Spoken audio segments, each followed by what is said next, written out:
నిర్గమాకాండం 18వ అధ్యాయం 8వ వచనం.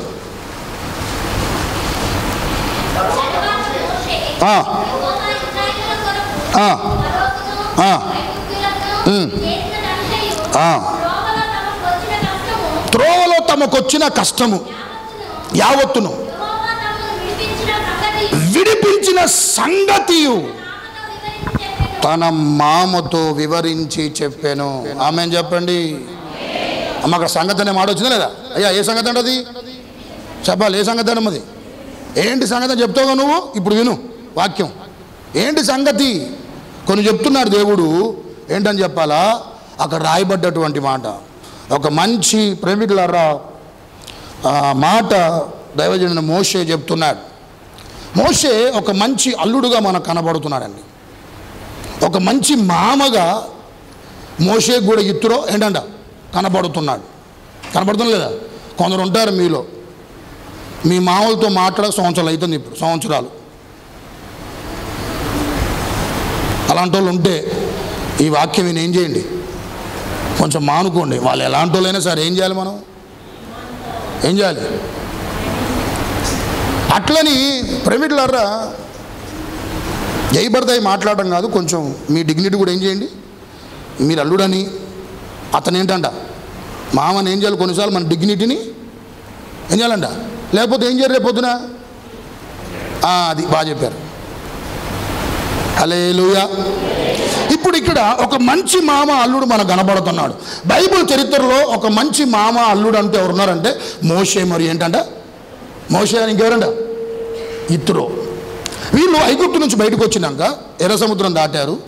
తర్వాత రెఫీదీం అనే ప్రాంతంలో అమాలేకులు జయిస్తారు.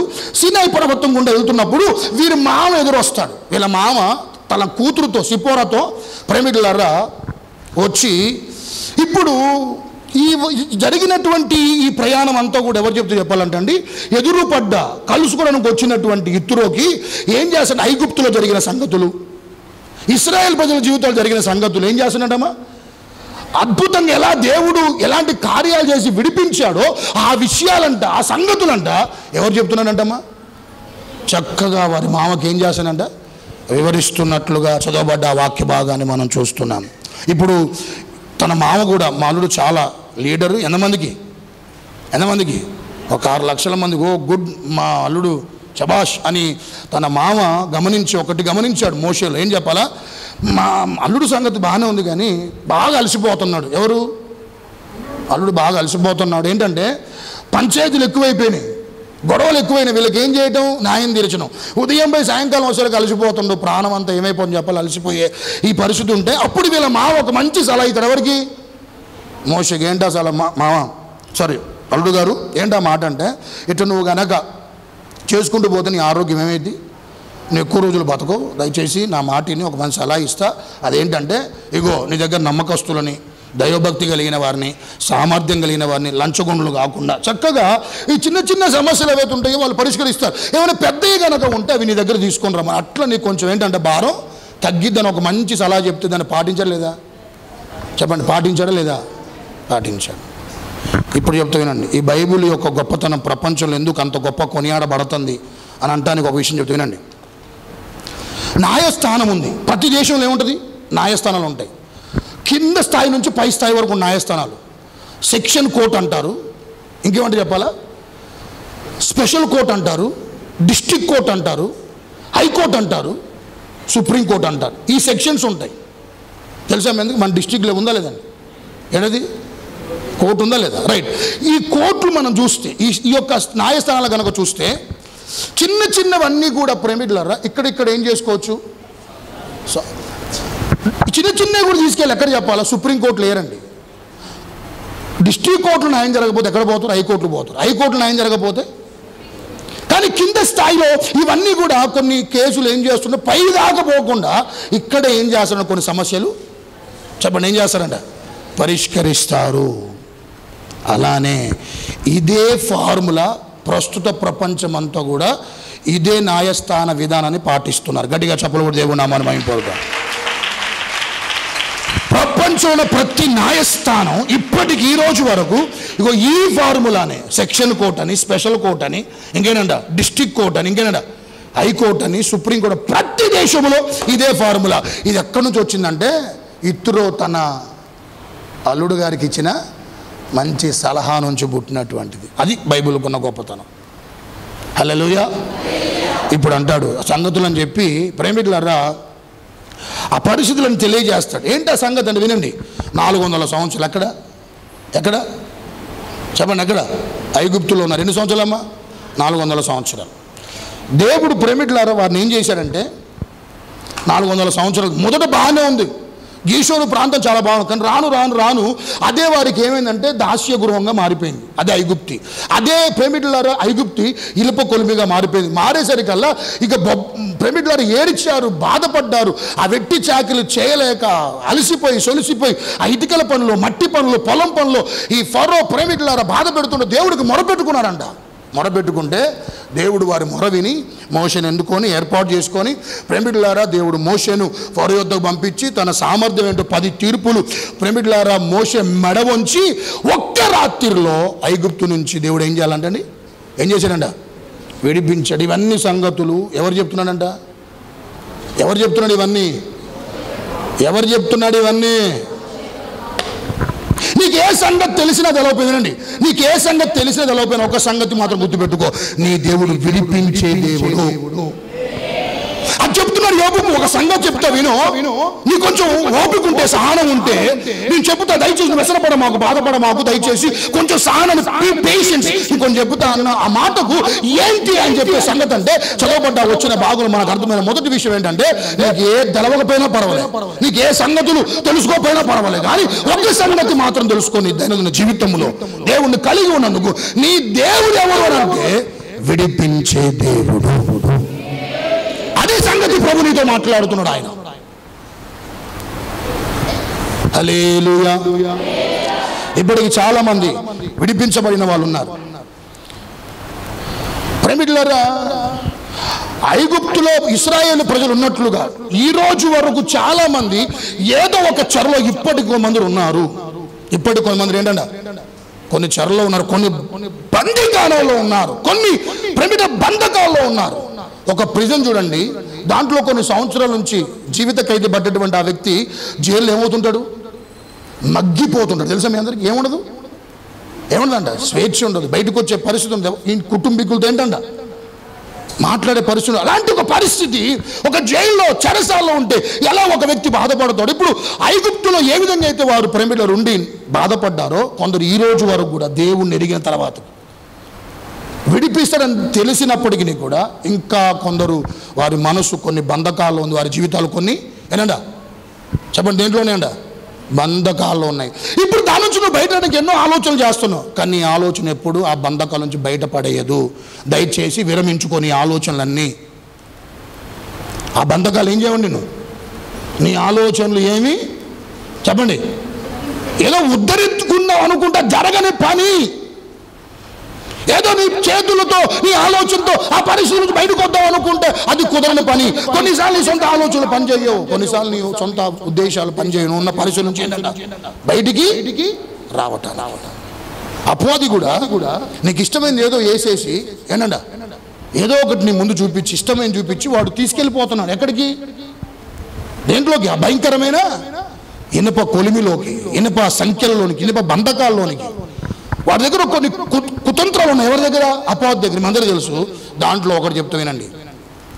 ఫర్ ఎగ్జాంపుల్ కోతులు పట్టే విధానం మీరు ఒకవేళ చూసుంటే మంచిది, మళ్ళీ చెప్తా వినండి. కోతి ఎట్ట పడతారంటే కోతుల కంటే వేరుశనక్కాయలు అంటే చాలా ఇష్టం అంట. ఏ శనక్కాయలు అంటే వేరుశనక్కాయలు. అవి పొట్టుతూ ఉంటే కొన్ని వాళ్ళు ప్రేమికులారా తీసి ఒక బాటిల్ వేస్తారంట. అంటే ఇది చెయ్యి పెట్టిన వెంటనే లోపల పిరికలతో పట్టుకోగానే బయట రాదంటగా చెయ్యి. ఇట్టుంటే బయటకు వస్తుంది, కానీ పిరికలతో పట్టుకుంటే చెయ్యి బయటికి రాదు. కోతులు పట్టుకునే వాళ్ళ విధానం. కోతులు ఎందుకు వాళ్ళు పట్టుకుంటారని కొన్ని రకాల కొన్ని వాటికి ఉపయోగించడానికి. ఇంకా సౌత్ ఆఫ్రికాకు పోతే కోతి మెదడు చాలా టేస్టీగా ఉంటుందంట. ఎటుకి వెళ్ళిపోతే ఇప్పుడు మీరు అన్న మీరు అన్నారు, కానీ మనకి చెప్పండి వాళ్ళకి, ఎవరికి మనం తినే చెప్పండి ఎవరికి. వాళ్ళు చెప్తే వాళ్ళు కూడా షీ అంటారు, వాళ్ళు కూడా మనలాగానే. మన ఆహార పదార్థాలు మనకెట్టి ఇష్టమో వాళ్ళకు కూడా ఏంటంట అవి ఇష్టం అంతే. నువ్వు ఇక్కడ చేయన్నంత మాత్రానికి నువ్వు తినే వాళ్ళు చెప్పిన నువ్వు ఎబ్బే మనం అన్నట్టు వాళ్ళు అంటారు. ఎవరికి ఇష్టం ఉండే వాళ్ళకి ఇష్టం ఉంటాయి. నాగరం కుక్కలు తింటారు. సో నేను కూడా తిన్నా. హల్లెలూయా. అంటే ఎట్లుందని తిందామని అంతే, అలవాటు ఏం పడలే. ఒక మొక్కే తిన్నట్ల ఎట్లుంటుందా అని. రైట్, మంచిది. పివి నరసింహ తెలుసు కండి ఎవరైనా? మన భారతదేశం ఒకప్పుడు ఏం చేశారండి? వెరీ గుడ్, బాగా చెప్పారు. ఆయన మంచి సంస్కరణలు చేశాడు. ఆర్థికంగా కొంచెం అభివృద్ధి పదంలో మన భారతదేశం ఉన్నప్పుడు నడిపించాడు. మన్మోహన్ సింగ్ గారు నడిపించాడు. అయితే ఒకరోజు సౌత్ ఆఫ్రికాకి ఈయన ఇన్వైట్ చేస్తే ఆయన తినే మెనూ ఒకటి పెట్టారంట. పెడితే ప్రమిడ్లరా ఖచ్చితంగా చెప్తారు ఏం తింటాడు ఏందని చెప్తే దాన్ని సమకూర్చాలి. కానీ చెప్పలేదు కానీ అతను పోగానే అంటండి అక్కడ పిలిచినటువంటి ఆ గెస్టో లేకుండా అక్కడ ఉన్నటువంటి ప్రెసిడెంటో కోతి మెదడు తీసుకొచ్చి ముందు పెట్టిందంట. ఏ మెదడు చెప్పండి? ఏ మెదడు అండి? కోతి మెదడు. ఇక అది తను తెలుసుకొని ఇది తను తినకుండా వచ్చేసాడంట, అది వేరే విషయం. కానీ ప్రమిడ్లరా కోతులు ఎందుకు ఉపయోగిస్తారనేది అది వాళ్ళకి తెలుసు, అది మనం వదిలిపెడదాం. కానీ ఏం చేస్తుందంటే చేయి పెట్టింది లోపల పల్లీలు పిరికడితో పట్టుకున్నది, బయటకు వచ్చేసరికి బయటికి రావాలి. ఏంటిది? చెయ్యి. ఇప్పుడు వాళ్ళు ఎక్కడెక్కడ ఉన్న వాళ్ళందరూ కూడా దగ్గరకు వచ్చి ఇది వదిలిపెట్టుకుంటూ వెళ్ళిపోవచ్చు. ఏది? కానీ దీనికి ఇష్టం దేనికి? పల్లీలు చాలా ఇష్టం కాబట్టి అది వదులుకోలేక అలా విడిచిపెట్టలేక ఎట్టకేళ వాళ్ళ చేతుల్లో సింపుల్ దొరికిపోయింది. సింపుల్ దొరికిపోయింది అంటండి. ఈరోజు మనం కూడా మన దైనందిన జీవితాలు సింపుల్గా సాతాను చేతులకు వెళ్ళిపోతాం. అయ్యో మీ ముందు ఏంటంట ఏవేవో మీకు ఇష్టమైనవి మీకు తెలుసు అవేంటో. ఈ వీడి ద్వారా అయ్యో దూరం అవుతాడు. ఎవరికి? దేవుడు దూరం అవుతాడు. అమ్మ ఇవి చూపెడు చాలు. ఒక గురువు కూడికలు ఉండవు, ఒక ఆదివారాలు ఉండవు, ఒక బుధవారాలు ఉండవు, ఒక శనివారాలు ఉండవు. అవి చూపెడు చాలు అని అయ్యో చూపెడతాడు. సింపుల్గా ఏంటంట సింపుల్గా వాడు ప్రేమికులారా మన దైనందిన జీవితాలను దేవుడు దూరం చేస్తాడు. గమనించండి, ఒక మాట చెబుతా, ప్రభు ఈ లోకానికి వచ్చిందే మనందరిని విడిపించడానికి. ఆమేన్ చెప్పండి ఒకసారి. ఇంకొంచెం బిగ్గరగా మన దేవుడు ఈ లోకానికి ఆయన వచ్చిందే మనల్ని విడిపించడానికి. దావీదు అంటాడు కదా, మోపే గంప నా చేతులు ఎత్తుకోకుండా విడిపించినందుకు నీకు వందలని అంటాడు. ఏంటంట మోపే అంటే మోపే గంప తెలుసు మీ అందరికీ. మోసే గంప నేను ఎత్తుకోకుండా విడిపించినందుకు వందలని అంటాడు దావీదు. అంటే అర్థం ఏంటంటే వినండి, ప్రభువా గంపలు కొన్నిసార్లు మనం పూర్వం చూస్తుంటాం. కూరగాయలు అమ్మేటోళ్ళు, దాంట్లో ఆకుకూరలు అమ్మేటోళ్ళు. ఇప్పుడంటే అంత బండ్లు వచ్చిన ఫ్యాషన్ అయిపోయింది, వేరే విషయంగా. వెనకట్లు ఏమొచ్చాయి? బొట్లు వచ్చాయి. మనందరూ చూసాం, అది ప్రేమికులారా గమనించాం. అయ్యా ఆ గంప ఎత్తుకోకుండా విడిపించినందుకు వందనాలు అని చెప్పాడు. అంటే గమనించండి, తలపైకి ఎత్తండి. కొన్నిసార్లు మన దైనందిన జీవితాల్లో కొన్ని గంపలు వేసుకున్నాం. తాడికి మందిరానికి వచ్చినప్పుడు కొన్ని గంపలు వేసుకొని అలా కూర్చొని ఒక 4-5 గంపలు వేసుకొని మళ్ళీ 4-5 గంపలు ఇక్కడ విడిచిపెట్టి కూడా మళ్ళీ వేసుకొని పోతాం. అవి కొంతమంది నిరుత్సాహం అనే గంప మొఖంలో ఏముండదంట, ఆరిపోయిన బలు పెట్టినట్టుండి కొంతమంది మొహాలు. మారిన కూర మారిన సట్టి ఉంటుంది చూసారా? సట్టి చూసారా? ఆ సట్టి ఎట్టుండదో మారినట్టుగా అట్టుండదు కొంతమంది మొహాలు. ఎవరైనా నవ్వుతే వాళ్ళతో కొంతసేపు ఉండగానే ఇష్టపడతాం. అవునండి, వాళ్ళు ఎవరు నవ్వుతే ఏంటంట వాళ్ళకి చూడాలని, వాళ్ళతో కొంతసేపు ఏం చేయాలని. నువ్వు కోపంగా బిరుగు పెట్టు, నీకు సొంత కొడుకులేరా నీ కాడికి, నీ సొంత కూతురు కూడా రా, నీ సొంత భార్య కూడా. ఎందుకు? ఎట్టున్నామని. అప్పుడు ఒక ఫోటో తీసుకో ఒకసారి. అమ్మ మీరు కూడా ఫోటో తీసుకోండి, అది ఒక ఫ్రేమ్ కట్టించుకోండి. ఏది అన్న మీరు వాళ్ళు తీయర్లే కానీ ఇంట్లో ఎవరిని తీయండి అమ్మ ఈసారి. ఏంటిది? అప్పుడు ఉంటారండి మీరు, ఆధార్ కార్డులో ఫోటో కూడా పనికిరాదు, అట్టుంటారు మీరు. ఎంత అందంగా ఉంటారో, లూసిఫర్ అన్నలాగా ఉంటారు మీరు. ఆ ఫోటోలో ఫ్రేమ్ పెట్టించుకోండి, కోపడగానే చూపించండి, ఎమ్మటే తగ్గిపోతాడు అయ్యా. హల్లెలూయా. ఇంకొంచెం బిగ్గర చెప్పండి. అంతేనా? దేవుడు మనకి ఏమిచ్చాడు? నోటి నుండి ఏమిచ్చాడంటమ్మా? నవ్వుంచాడంట, ప్రహర్షించే అనుభవాలు ఇచ్చాడు. ఇక్కడ ఏమనో ఎవరిని వచ్చి బాగున్నావు అని సంతోషంగా చదివితే నీరసంగా ఎందుకు అడిగినరా బాబు అని పెద్ద కొన్నిసార్లు. ఏంటా సమాధానం? ఏంటా ఆ వైఖరి? సూత్రాలు చెప్పండి ఒకసారి.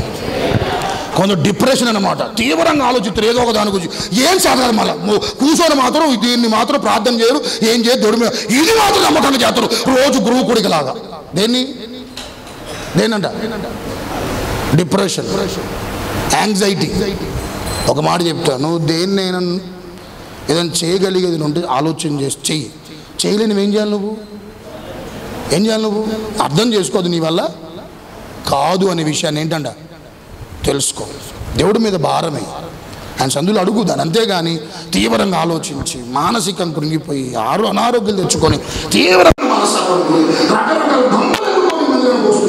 ఏ రకాల గంపలు ఉన్న ప్రభు ఈ రోజు విడిపించబోతున్నాడని సంగతి తెలుసు. దేవుడు విడుదల ఈ లోకానికి యేసు ప్రభువు వచ్చిందే ఆయన విడిపించడానికని. బైబిల్లో ప్రకటనలో ఎన్నో సంగతులు మనకు స్పష్టంగా తెలియజేస్తున్న విషయం ఏంటంటే నేను విడిపించడానికి వచ్చాను అని దేవుడు చెప్పినటువంటి ఎన్నో సందర్భాలు ఉన్నాయి. దాంట్లో మార్చు 5వ అధ్యాయం, దాంట్లో 3 విషయాలు, 3 ప్రాముఖ్యమైన విషయాలు ప్రజలు దేవుడు విడిపించడం చూస్తున్నారు. ఒకసారి అది ఇంటికి చదువుకోండి. ఒకటి, గెరాసేను దేశంలో ఒక వ్యక్తి ఉంటాడు. ఆ వ్యక్తి దేంతో సేన అనే దయ్యములతో ఏం చేయబడుతుంటాడు? బాధపడుతుంటాడు, పీడించబడుతూ ఉంటాడు.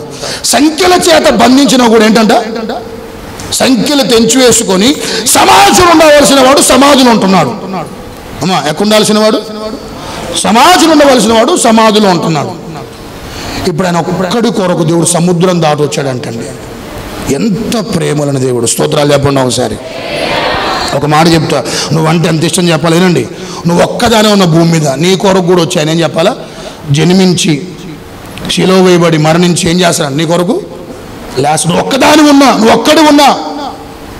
అంత ప్రేమ కలిగిన దేవుడు, అతను కోసము దేవుడు సముద్రము దాటి ఆ వ్యక్తి విడుదల కొరకు యేసు ప్రభువు ప్రేమికులారా ఆ సమాధుల తోటలు నివసిస్తున్నటువంటి ఆ వ్యక్తిని ఏం చేసి చెప్పాలా? విడిపించినట్లుగా చూస్తున్నాను, విడుదల కలిగినట్లుగా చూస్తూ ఉన్నాను. ఆ వ్యక్తి బాగా నాకు అన్నాడు కదా, అయ్యా నేను నీతో పాటు ఆ శిష్యుల్లో ఒక్కలుగా ఉంటానంటే, వద్దయ్యా నీ పట్ల ఒక ప్రణాళిక ఉంది, మీ ఇంటికి వెళ్ళి నువ్వేం చేయాలి చెప్పు, నువ్వే అనేకులకు ఏం చేయాలంట సాక్షిగా ఉండాలనేటువంటి విషయాలు దేవుడు చెప్తాడు. ఒక మాట చెప్తున్నాను ప్రేమికులారా, దేవుడి లోకానికి వచ్చింది దురాత్మల నుంచి విడిపించడానికి. ప్రాముఖ్యంగా ఇది చాలా ప్రాముఖ్యం. దురాత్మల ప్రభావం నుంచి దేవుడు ఏంటంట విడిపించడానికి లోకానికి వచ్చాడు. 2, అక్కడ 12 సంవత్సరాల నుంచి ఏంటంట బాధపడుతున్న ఒక వ్యాధి కలిగిన స్త్రీ కనపడుతుంది. వైద్యుల కాడికి వెళ్ళి ఏమైందంటే ఈమె కొందరు నిజంగానే, కొందరు డాక్టర్లు తిప్పలు పెడతారు నిజంగానే, తిప్పించుకోవడానికి డబ్బులు ఏంటంట లేని ఉన్నాయి లేని రాసి ఏంటంట అటు తిప్పించుకునే వాళ్ళు ఉంటారేమో. కానీ ఈమె నిజంగానే ఇబ్బంది పడింది, తిప్పల పడ్డది. ఎన్ని సంవత్సరాల నుంచి అంట? 12 సంవత్సరాలు. ఇప్పుడు ఆమె ప్రభు గారికి వచ్చి మనుషులు ఏమనుకున్నా పర్వాలే, సమాజం ఏమనుకున్నా పర్వాలే, నేను అవసరపు చెంగు ముట్టుకుంటా అని వచ్చినప్పుడు 12 సంవత్సరాల నుంచి బాధపడ్డ ఆ స్త్రీ విడుదల పొందింది. 2వది, అనారోగ్యంగా ఉన్న వారిని విడిపించడానికి వచ్చాడు యేసయ్య. 1 దురాత్మల ప్రభావం నుండి విడిపించడానికి వచ్చాడు. ఇంకేంటంటే రోగులను. Very good. 3వది 12 సంవత్సరాల చిన్న బాలిక, ఆ యాయిరు కుమార్ చనిపోయింది అదే అధ్యాయంలో. యేసుప్రభువు వారి ఇంటికి వెళ్ళి చెప్పాలా, తలితాకుమి అంటాడు. అంటే అది అరబిక్ వర్డ్. దాని అర్థం ఏంటి? చిన్నదానా లెమ్ము అనగానే ఏమైందంటామా? లేచి కూర్చున్నట్లు చూస్తున్నాం. దేవుడు ప్రేమికులారా 3వదిగా అనాది నుండి శత్రువుగా ఉన్న మరణాన్ని దేవుడు ప్రేమికులారా తప్పించడానికి, విడిపించడానికి లోకానికి ప్రభు వచ్చాడు. ఇంతవరకు నీతో ప్రభు మాట్లాడుతూ వచ్చాడు. ఈ సంగతి ఎత్తిపట్టి యోబు చెప్పుతున్నాను, కొంచెం వ్యసనపడమాకు, కొంచెం ఓపిక తెచ్చుకో, దుఃఖపడమాకు, నీకు వాస్తవాలు చెబుతున్నా విను. నీ దేవుడు విడిపించే దేవుడు, నీ దేవుడు సంచరించిన సంగతులు బట్టి పోషించే దేవుడు, నెరవేర్చే దేవుడు, నెరవేర్చే సంగతులు. సోదరుడా, ప్రభు సన్నిధిలో అందరం నాతో మాట్లాడవు నాయన అన్న వారందరూ నా పరిస్థితులు తగినట్లు నేను బలపరిచావు ప్రభు. చిన్న ప్రార్థన. కృతజ్ఞత లేదా? ప్రార్థన చేసుకున్న మనసు రావట్లేదా? ప్రభు దగ్గర గడపడం నీకు ఇష్టం అనిపించట్లేదా? ఒక్కసారి కూర్చో, ఇంటికాడ కూర్చొని ఆలోచన చేయి. ఈ పనులు ఎట్లా వస్తున్నాయి, ఈ పోషణ ఎట్లా వస్తుంది, ఈ స్థితి ఎట్లా వచ్చింది, నీ బిడ్డలు ఈ రోజులు ఎలా ఉండగలిగారు, నువ్వెలా ఈ రోజు సజీవంగా ఉన్నావు? ఒక్కసారి ఆలోచన. పెళ్ళుడికి వస్తుంది నీలో కృతజ్ఞత. ఆరాధన చెయ్యాలి దేవుణ్ణి, మనసారా ప్రభుని స్తుతించాలని మనసు నీకు వస్తుంది. ఎంత మంచి దేవుణ్ణి ఈరోజు విసర్జిస్తున్నావు, ఎంత మంచి దేవుణ్ణి కాదనుకుంటున్నావు నువ్వు.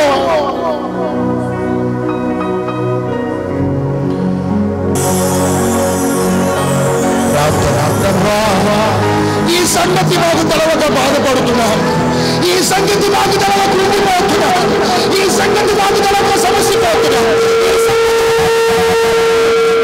మనుషులో ప్రభువా తీవ్రమైన మనస్తాపానికి కొన్నిసార్లు గురవుతున్నాం ప్రభువా. యోబు దగ్గరకు వచ్చి ఎలీఫజ్ చెప్పినటువంటి మాటను బట్టి ఈ రోజు నా ముందుంచిన మాట, ఈ సంగతి నీకు తెలుసా? ఓపికందా? కనిపెట్టగలిగే మనసుందా? ఎదురు చూసే మనసు నీకుందా? నేను విడిపిస్తాడు యోబు. నీకు మంచి రోజులున్నాయి యోబు, నీకు మంచి రోజులున్నాయి సోదరుడు, నీకు మంచి రోజులున్నాయి. The great days are been ahead before you. మంచి రోజులు నీకు, భయపడమాకు.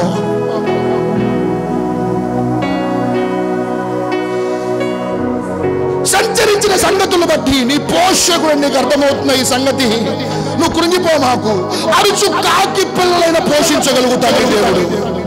ఆకాశ పక్షులు చూడ విత్తము కోయవు, వాటి గెలిసి లేవు, గుంపులు లేవు, అయినా నేను పోషిస్తున్నాడు దేవుడు. ఆయన ప్రతి జీవి కోరిక నా గుప్పిట్లో ఉందన్నాడు.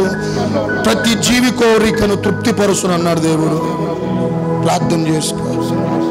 ఈరోజు నీకు పోషణ ఇబ్బందిగా ఉందా? అయ్యా పనులు లేవయ్యా, పనులు లేవు, ఇబ్బందిగా ఉంది, అప్పులైపోయా, కష్టమైపోతుంది, బతుకున్నావా, ఇబ్బంది అయిపోతుంది, బ్రతుకున్నావా అని బాధపడుతున్నావా? నా దేవుడు పోషిస్తాడు సోదరుడు నిన్ను. నీ దేవుడిని పోషిస్తాడు ఆయన. నెరవేర్చే సంగతులు నెరవేరుస్తాడు. ఒక్క మనిషి బోయాజు లాంటి వాడు ఆరాటపడ్డప్పుడు నీ దేవుడు లాంటి వాడు. ఒక్క ప్రణాళిక నీ పట్ల కలిగి ఉంటే దాన్ని ఎవరు ఆపలేరు. ఏ స్థితిలో నేను ఉంచనుకున్నాడో ఆ ప్రణాళికలో బాగా ఇక్కడ దాకా వచ్చావు. ఇక మీద కూడా ప్రభుని తీసుకొని వెళ్ళబోతున్నాడు. ఈ సంగతులు తెలుసుకొని ముందుకెళ్దాం.